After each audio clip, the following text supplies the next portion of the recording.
Okay, I don't want you to raise your hands, but I wanted you seriously, before I get there, don't raise your hands either. I want to ask you a question and to ponder. Do you have an expectation, or what is your expectation for this morning in terms of a sermon? Is it to gain knowledge, or just to be encouraged, or to be grown? So think for yourself, what does that look like? And in the same vein, please don't put up your hands. Can you believe it? We're seeing miracles today. I'm not asking you to raise your hand, huh? Yet. I'm actually discouraging that. Who of you would like to be close to God? Think for yourself. And then in how close to God? If you want to raise your hand, you're welcome. How close to God? Maybe just ponder that for a while.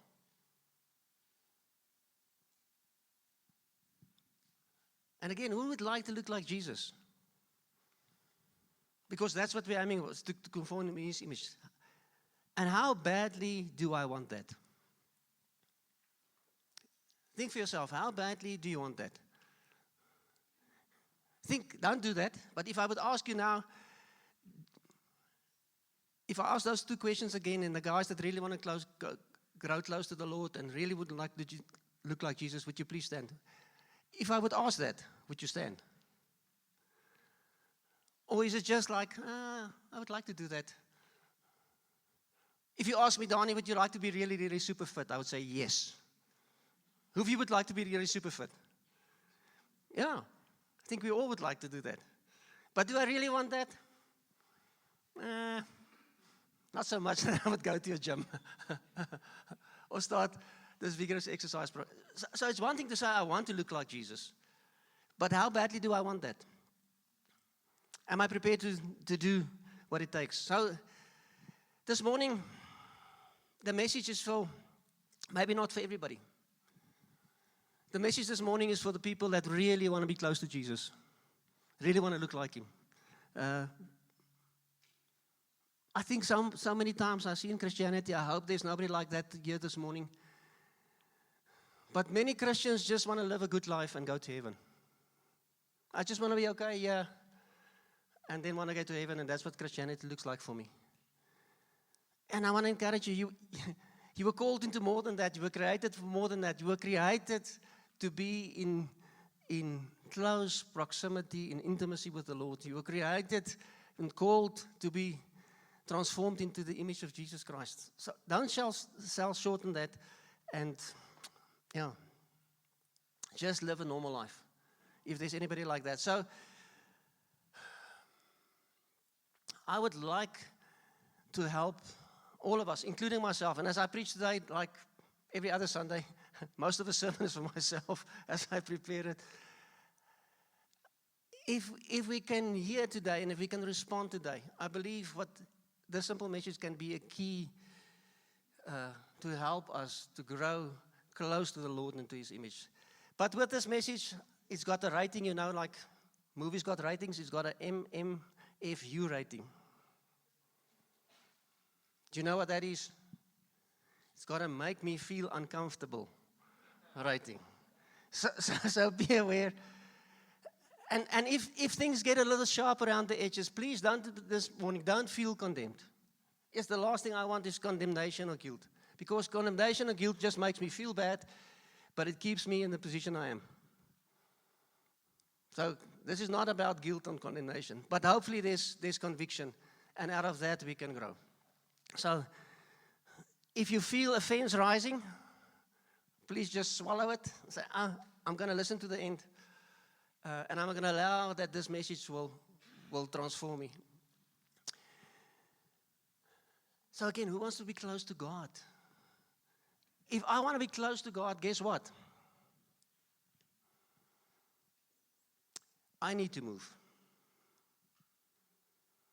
So often we've got the expectation that God must move.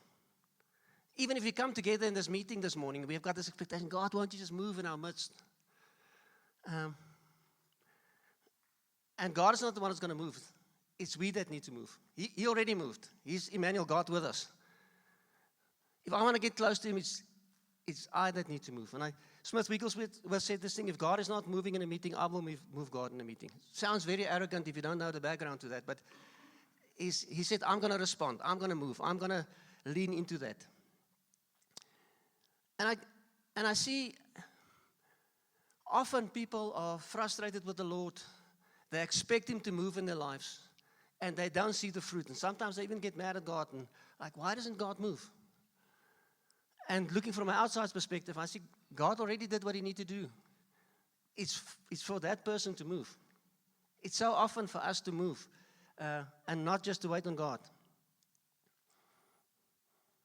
Anybody here that looks like Jesus yet? Except Shane.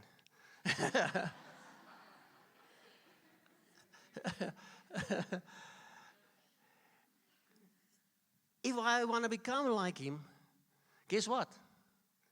I need to change. I need to conform to his image. And most of us love change. No, most of us hate change. All of us actually, I think. So the question again is not, do I want to become more like him? Am I prepared?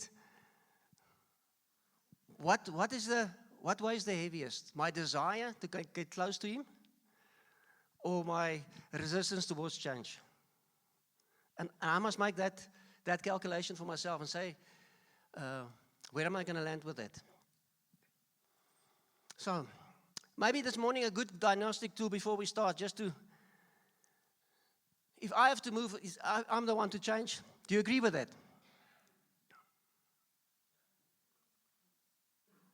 Oh, sort of. Okay. So a good diagnostic tool. Think for yourself quickly, the last 6 months or a year, how much have I changed? How much have you changed? How much have I grown? Again, I want you really to think about it. It's not just something just to say. It's just, in what areas have Donnie grown in the last 6 months to a year? How have I changed? Is it noticeable? Will people notice that? Just a good diagnostic question, just to, Matthew's here, whenever you take your car to him, he will plug into some diagnostic, that computer thingy, and then it will tell you, error this and this. Just where we start. So, how much change have there been in the past while? And even in my own life, I see often as Christians, we don't change that much. We attend church, we go to Connect, we go to conferences, we read books and watch videos. But often we just assimilate knowledge through those things. And we don't change. If I can do a fraction, 1%, 0.1% of all the books I've read, I would do amazing, all the sermons I've heard. So, we need to change. So, I want to make a statement this morning. How close I am to God and how much I look like Jesus is based on my responsiveness towards him or the lack thereof. Don't pick it over. Think about that. How close I am to God or how much I look like Jesus is based on my responsiveness to him or my lack of responsiveness to him. So, I'm not good with titles. But if I have to give a title to today's message, it will be my responsiveness to the Lord, a key to spiritual growth. The way I'm able to respond. And people will say, yeah, Donnie, that sounds like works. Jesus died for whom? Everybody, the whole world. Is everybody saved? Who are saved? Only the people that respond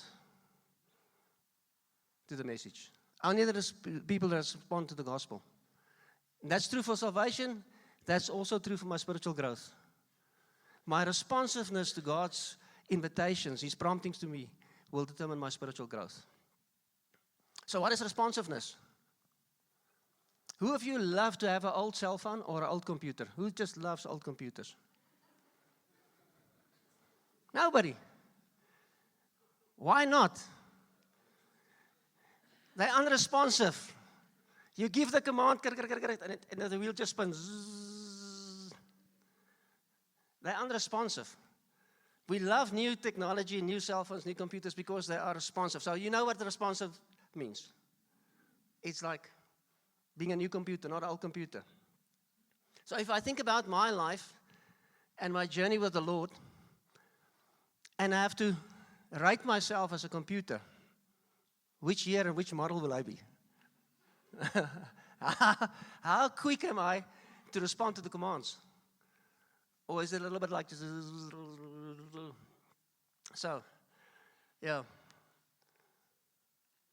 How easy is it for the Holy Spirit to move me? How easy is it for the Holy Spirit to move me? And again, I think, who of you still own a car without a power steering? Yeah. My bakkie doesn't have a power steering. All the power is in here. If you unresponsive, it needs a lot of effort to turn it. While if I have a power steering, it's just easy. So how responsive am I to the Holy Spirit? What does it take for the Holy Spirit to move me? How much conviction does it take?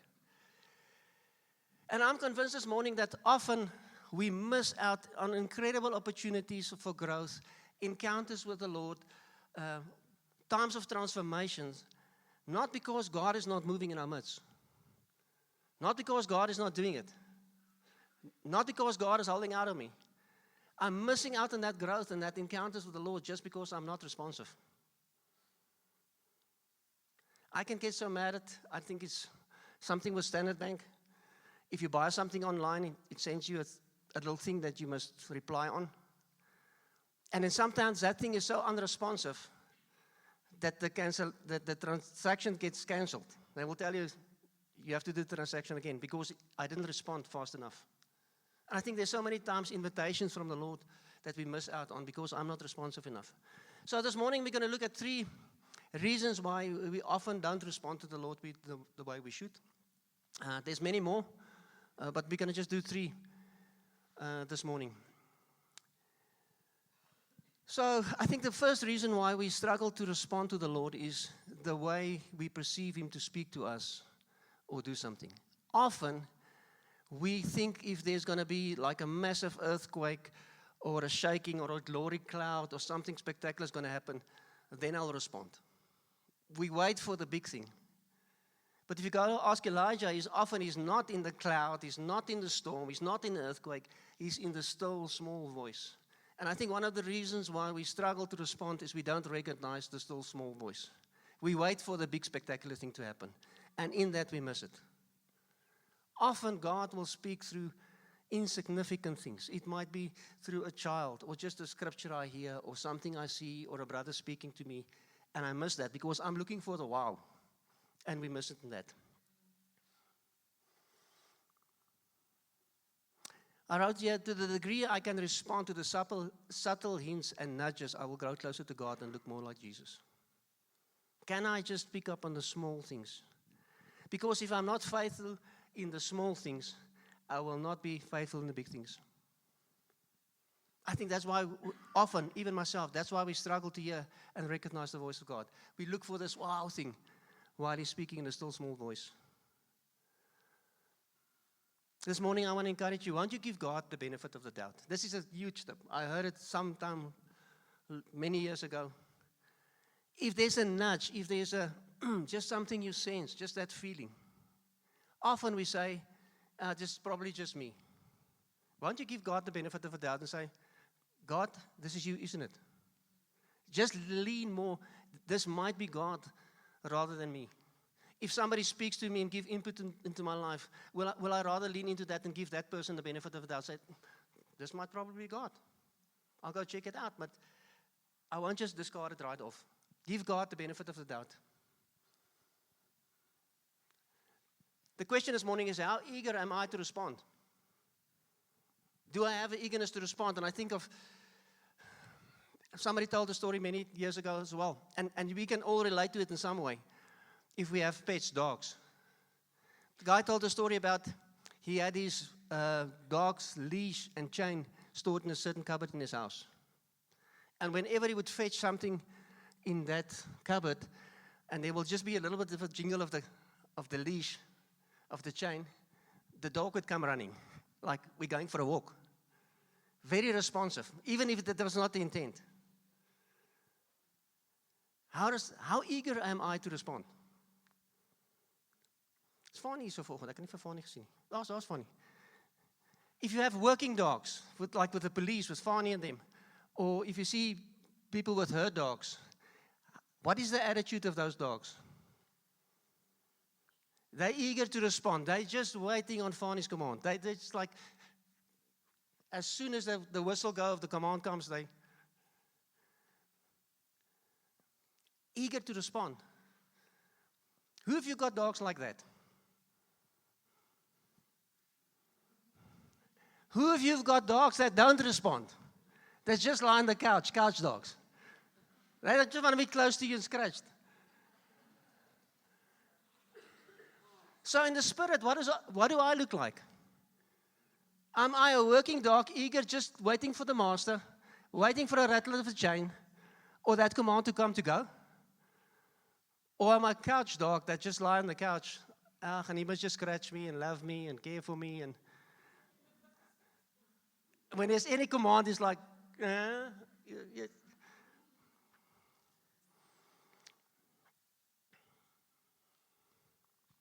I see it often in churches where we're going to speak about hardened hearts maybe a little bit later, but people are not responsive to the move of the Lord because they want this big thing to happen, something spectacular. And by God's grace, the moment it happens, this big thing in church, they doubt it. That can't be God. He won't move like that. Because they're unresponsive. And there's nothing new. The Pharisees were like that. They were expecting Jesus, the big thing to come, and when the big thing comes, all the miracles, they're like, that can't be God. Okay. So we often miss it because we expect something. So practically, ask yourself this question.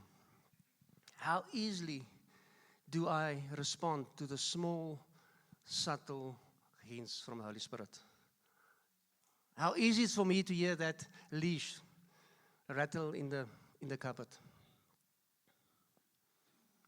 And I want you to make like a mental note for yourself. Or do I just expect a big thing? So that was the first thing. The second thing is delay or procrastination. Just delay, I'll put it off for some other time. I hear the voice, I recognize it, but I'm not quick to respond. Many, many people will end up in hell because of that. They heard the message, they got it, but it's like, I've got such a lot of living to do still. And I think all of us know people like that, maybe our friends or family. There's even a Bible example for that. Felix in the Bible in Acts 24, verse 24 and 5. After some day, Felix came with his wife Drusilla, who was Jewish, and they sent for Paul and heard him speak about faith in Christ. And as he reasoned about righteousness and self-control and the coming judgment, Felix was alarmed and said, "Go away for the present. When I get an opportunity, I will summon you." We don't know, but there's no scripture further in the Bible where it seems like he responded. So he heard the message, but not for now. I'll wait a while before I respond. And if it comes with responsiveness towards the Lord, there's so many biblical examples of opportune times. Certain seasons where the Lord speaks in a season, where certain things are available only for the season. Tom, please open just for me. Where it's only available just for the season. So if I miss the season, thank you, if I miss the opportune time, if I miss the slot, it might not come again. Isaiah 55 verse 6, seek the Lord while you can find him. It implies that he's not always able to find him. Calling him while he's near. It implies that it's not always going to be available. Hebrews 3 verse 7, 8, 13 and 15. Therefore, as the Holy Spirit says, today if you hear his voice, do not harden your hearts, as in the rebellion on the day of testing in the wilderness. But I exhort one another every day, as long as it's called today, that no one may be hardened by the deceitfulness of sin. As it said today, if you hear the voice, do not harden your hearts as in rebellion.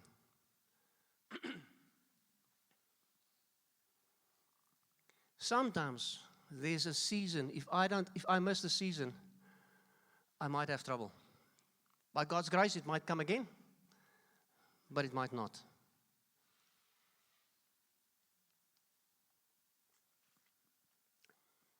How often does it happen that in a church service like this morning or at your Connect group, there's some sort of invitation? The Holy Spirit is pointing towards something. And in that specific meeting, either in church, you Connect, or just even over a meal with somebody, but in that space, there's a grace to respond. It's just easier to get things done then. It's easier to get free, but if I miss it, I think, I'll go home, I'll do it by myself. I'll pay attention to this later. You might never get around to it. Unfortunately, I've got stories, testimonies in my own life where I did it. Yeah, I'll get to it later. I'm not going to respond now. And then later we never get to it. Or when I do want to deal with it, it's just hard. It just doesn't work.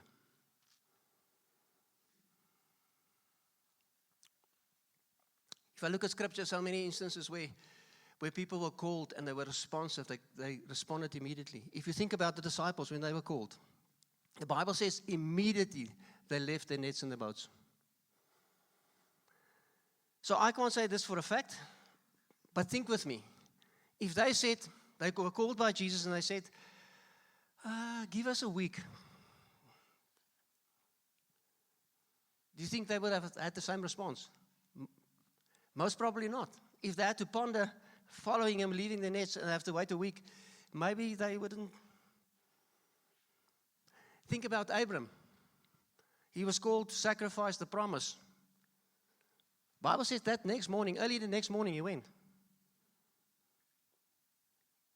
If he had to ponder, like, Lord, give me a month. Let me just go speak to my wife and just see if this thing's going to come back to me in 2 weeks' time. I doubt if he would sacrifice Isaac because of that thing of delay. Luke 9, verse 59. To another he said, follow me. But he said, Lord, let me first go and bury my father. And he said to him, leave the dead to bury the dead.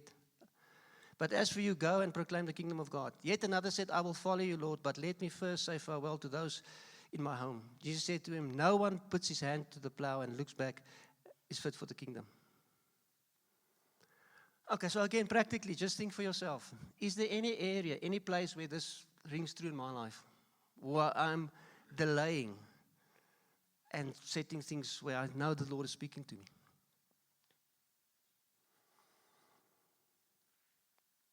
Okay, then the third reason why we often struggle to respond is because of pride. And pre-service prayer, the people didn't know what I was going to teach on. There was a lot of things about pride and being humble, and the Lord wanted dealing with our pride this morning. So maybe you're sitting here this morning and say, pride, luckily I'm not guilty of that. I'm the most humble person I know.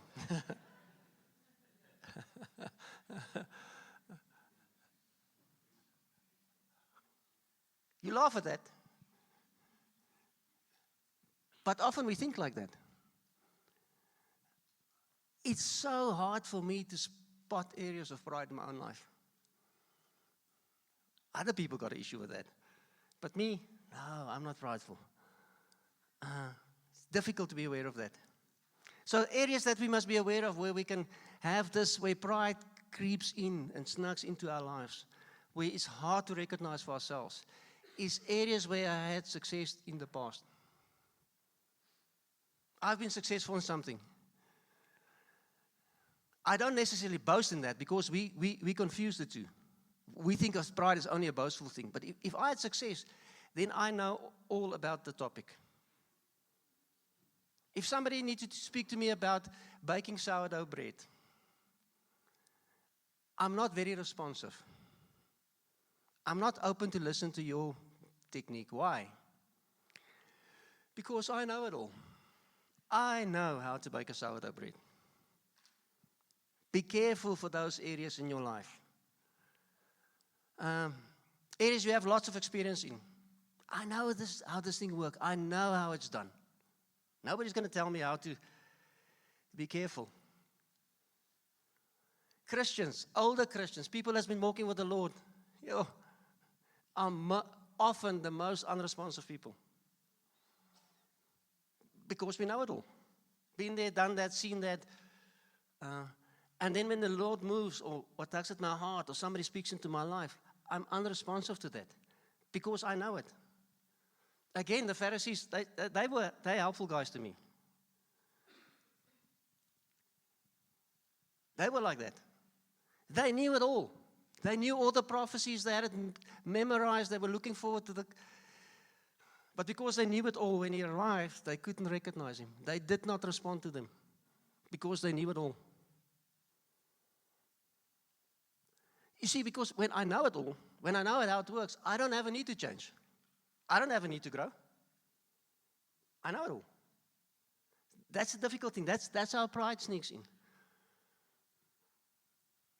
They say people who think they know everything irritates us who know everything.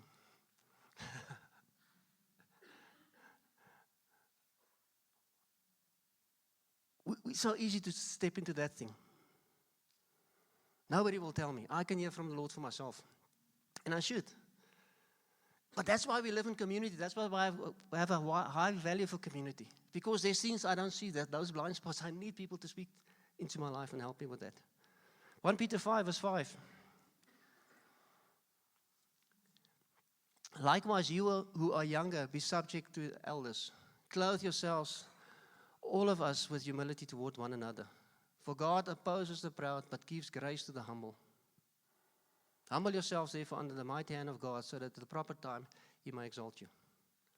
It speaks there of listening to leaders, but there's also a humility towards one another.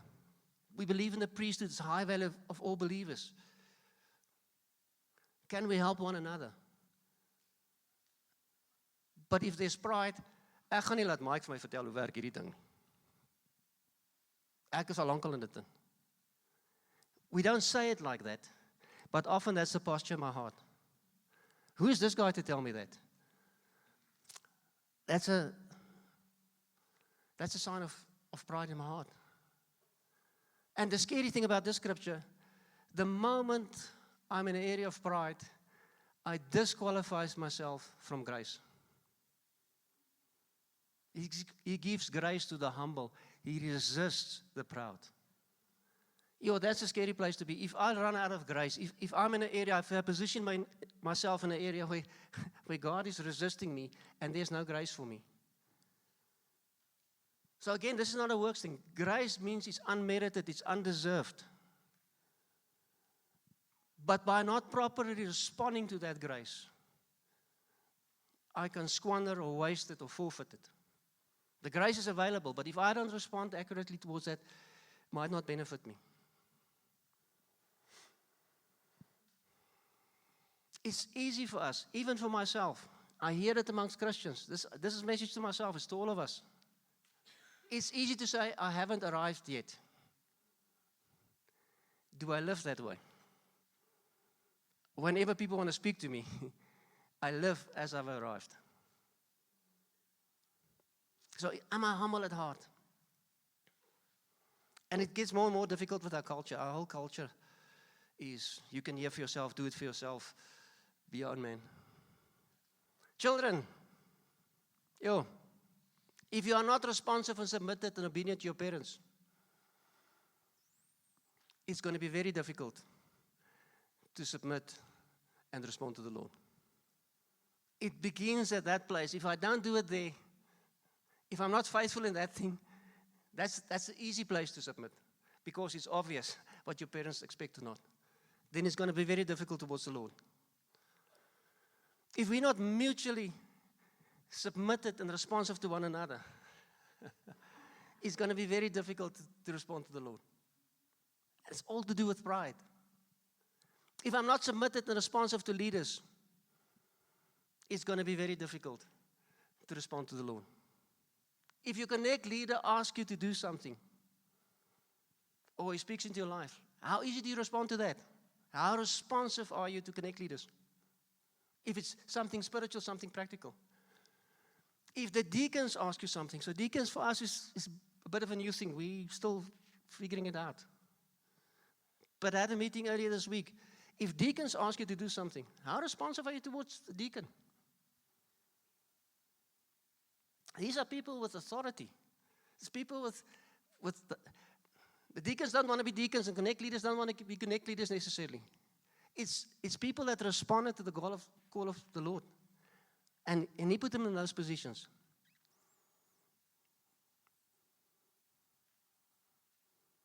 If the elders, we ask you something to do, how responsive are you? How willing are you to work with us in that area?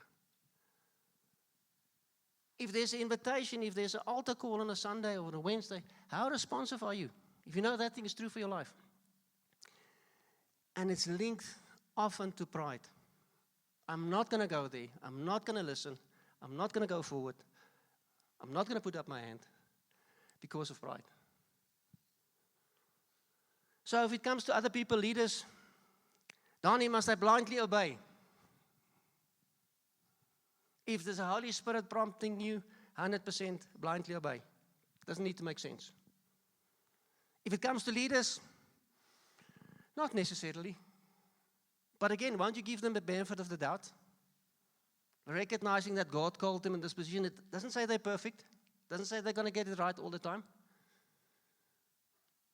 But won't you give them a benefit of the doubt that, especially if you know, in our context, if you know people, if you know your connect leader for some time, you know what his heart is. If the deacons, you know what they're at. Give them the benefit of the doubt. Trust the Lord that He's placed those people in your life to lead you somewhere, take you somewhere.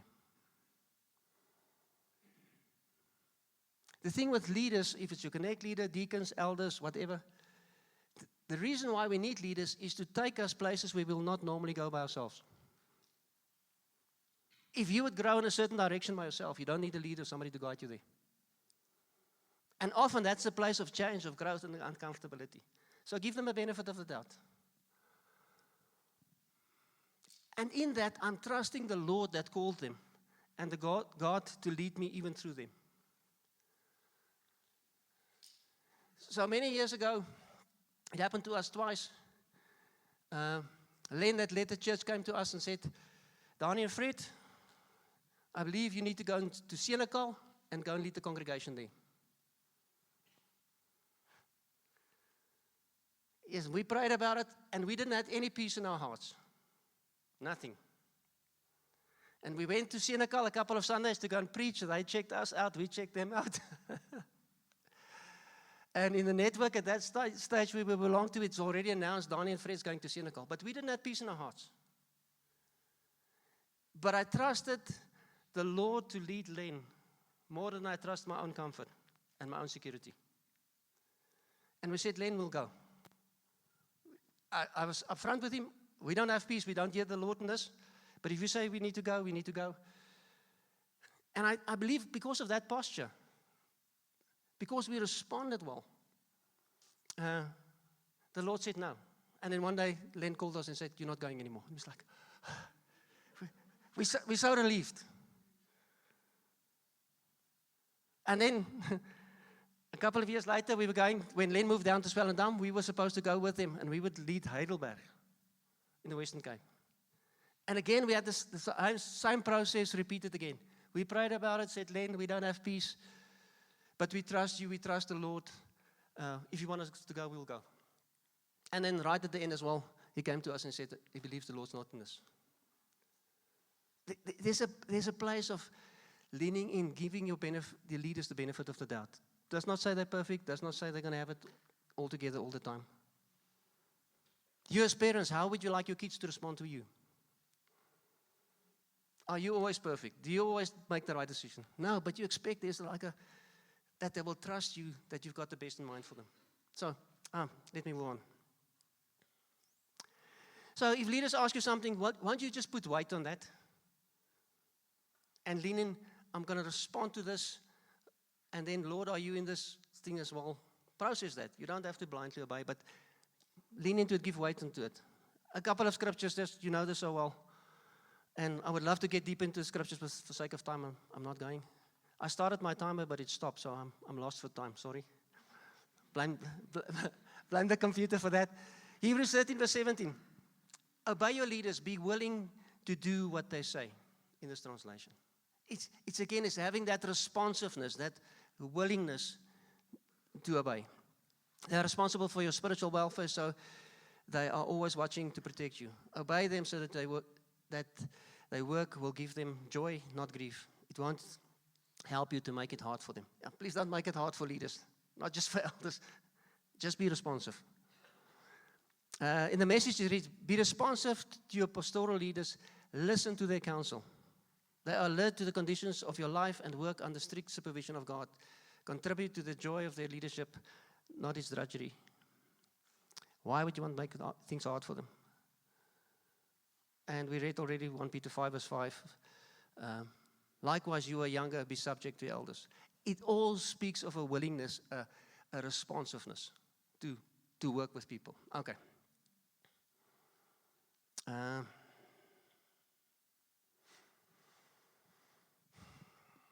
Often, in so many areas, Sundays is a indication of my spiritual life. In any case, it's a barometer. If I don't worship at home, I won't worship here. If I don't give words to people at my house or at Connect, most probably I won't do it here. If I'm not responsive to the Lord in my own life while I'm at home, I won't be here either. So, practically, just there where you are, just think for yourself. Lord, how humble am I? How yielding am I? How easily am I? Or is there a place where I'm just...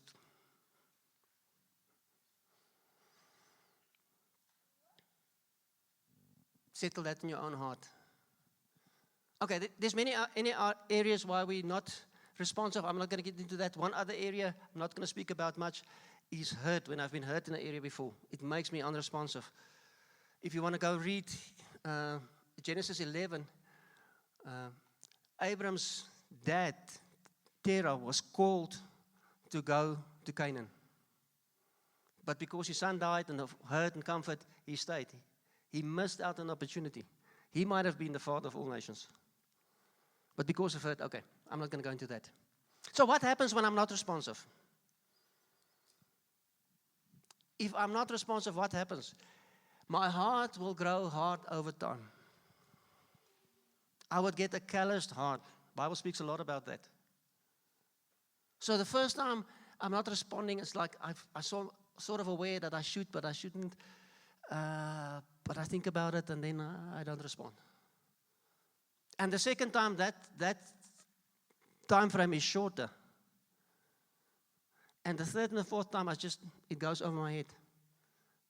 I don't even hear it because my heart has grown hard. And if my heart's grown hard, yes, that's a terrible space to be at. Because that means I'm incapable to respond to the Lord. My heart grows to a place, even when He speaks and even when I hear, that I can't respond. Have you heard, I've read in the Bible so often, the Bible will speak to those who have ears to hear. What does that mean? Were there people in the Bible with ears and people without ears? Like, those with ears to hear are people that can respond. The people, he's actually saying to the people that are responsive, this is the following. The people that are not responsive, you're going to miss this. Isaiah 6, verse 9. And he said, go and say to this people, keep on hearing but not understanding. Keep on seeing but not perceiving. Make the hearts of these people dull and their ears heavy and blind their eyes. Let they see with their eyes and hear with their ears and understand with their hearts and turn and be healed. I would love to go into that much deeper, but for the sake of time, I'm not going to go. But what it actually says is just this. They've become unresponsive, not able to hear, not able to see anymore, having a hard heart. And then they can't turn and be healed. I can't but think about Israelites in Israel in the desert. They had hardened hearts. They were unresponsive to the Lord. They were always complaining. It's like, why we have to do this? Why? And what was the fruit of that? They were stuck in the desert for 40 years. They were moving a lot, but they were going nowhere. They were not growing because of their unresponsiveness. They were saved from Egypt, but they never entered into the promise. Why? Because it was not God's intent. No, because they were not responsive. So how hard is my heart towards the Lord? What does it take for Him to move my heart? Another story. When I was at university, I was quite backslidden and lived flat out in the world. But we would go and seek the fire and brimstone preachers in Bloem. The guys that were straight and preached the sermon, like, we would go and seek them out. And then we would sit there Sunday evening for Sunday evening. We couldn't go Sunday mornings because we were too babbalas to go to church. Sunday evenings we would go to church. And these guys will preach like fiery preachers. And we will sit there and say, yo.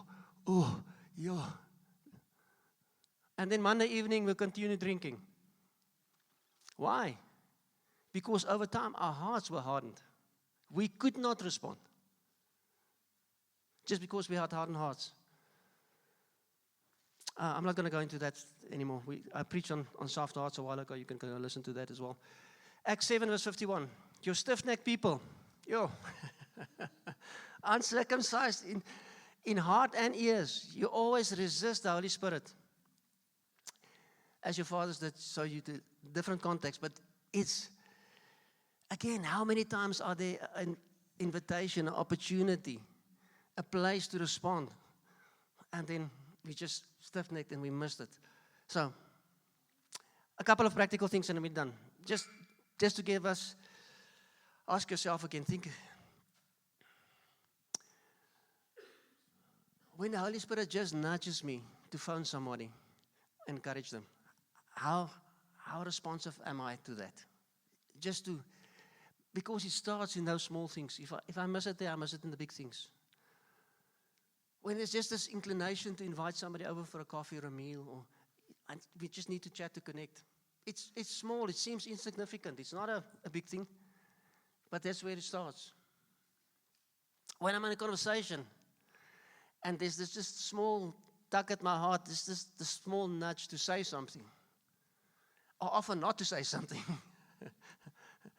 Can I respond to that and be open to that? If there's a prompting in my heart to go to somebody and just maybe confess something, how easy is it to miss that?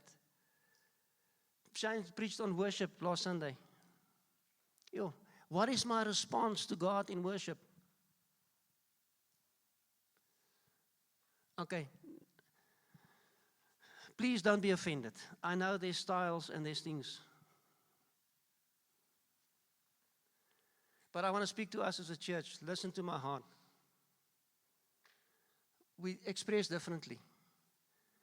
But for me, it's totally depressing some Sundays to stand at the back. Because of unresponsiveness. It's just like a passiveness. I want to beg you, I want to encourage you this morning. It's before the Lord. Can I respond to Him? And it might look different. Some of us jump and scream. You don't have to jump and scream. But are you responding? Are you engaging? Or am I just bored out of my skull? Am I in that space, am I that working dog that's eager to, just to hear His voice, and how am I going to respond? Or do I just want to come and sit on the couch and just let Him scratch me and get goosebumps? Where my heart, we need to respond to the Lord properly.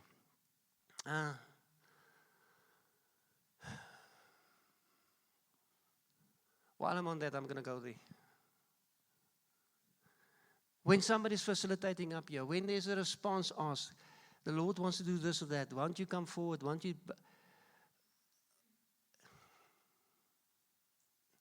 The more we resist that, the more I go there, my heart's hardened. I'm missing out on opportune times. And that might start at home. That might start at another place where He just nudged me to call somebody. It might be even when whoever's doing the announcements, ask, go and greet somebody you don't know. If I struggle to respond in that, I'm not going to respond in the big thing. It's just to have that, if we ask you to sign up for the conference or to bring and make a donation to people, it's not lording over, you have to. But once you put weight on that, will there be like a responsiveness, like, maybe the Lord's in that? And go sit with Him and test Him and ask Him. Okay, but let me leave it there. Please, as a congregation, won't we be responsive individually at my home and say, I want to listen to the Lord. Let me summarize. If I want to be close to the Lord, I need to move. I need to respond to Him. It's based on my response. If I want to look like Jesus, I'm the one that needs to change. For this morning, there's 3 things that prevent me. Don't look for the big, spectacular thing to respond for. Listen to the small nudges, the small, still voice. Don't delay. And don't let pride settle in our hearts and make us unresponsive. I know better. If I'm unresponsive, I'm running the risk of developing a hard heart that's incapable of responding.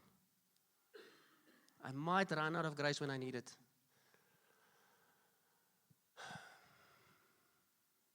If I were a computer, what year and model would I be? If I were a dog, what kind of dog would I be? Like a working dog or just a couch? So how ironic would it be this morning to be unresponsive on a message speaking about being responsive? So we're going to go into worship now. And my heart is, the band, you can come on stage. Is that you'll respond to the Lord in the first place. As I was speaking, things might have been highlighted. I know there's things in my life, I already dealt with it over the weekend, but still, as things, won't you respond to the Lord with that? By repenting. Repenting means not I feel bad about it. I mean, I'm convicted. Lord, I'm sorry, but I'm going to change. I'm going to think different. I'm going to act different. And respond to those convictions.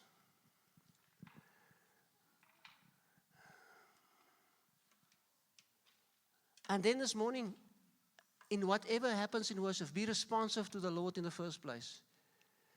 And obey that. And if He gives you a word this morning to come and share with the congregation, respond.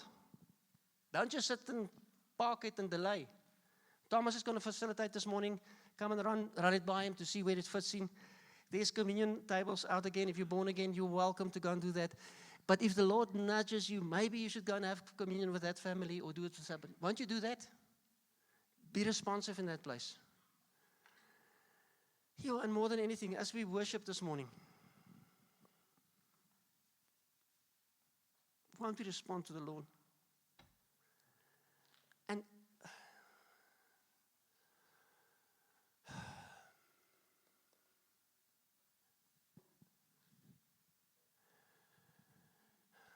I'm so hesitant to say this next thing because I don't want to coerce you to do something you don't want to do. But won't you consider moving out of your spot where you normally just sit? If I'm parked in that comfort zone, it's so difficult to respond to the rest. If you don't want to come to the front or move to the back, and some people have back and issues and legs, and Fred won't stand very long and then just sit because of ankles. It's not who's sitting and who's standing. It's not that. It's who's responding, who's not responding. But often, I need to move. I need to go somewhere. I need to do something differently as the Lord reveals in your heart. So I'm so careful to put something on you this morning.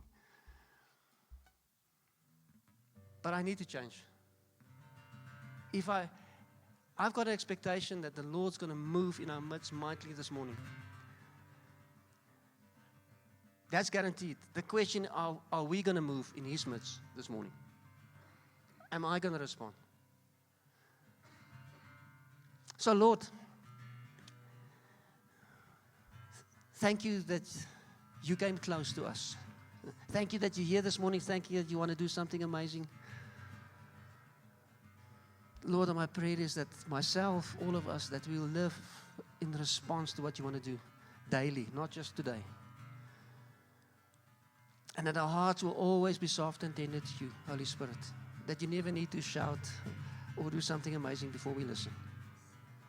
We eagerly listen to your voice like that shepherding dogs that just want to, what's the next move? We want to live like that as individuals, but also as a congregation.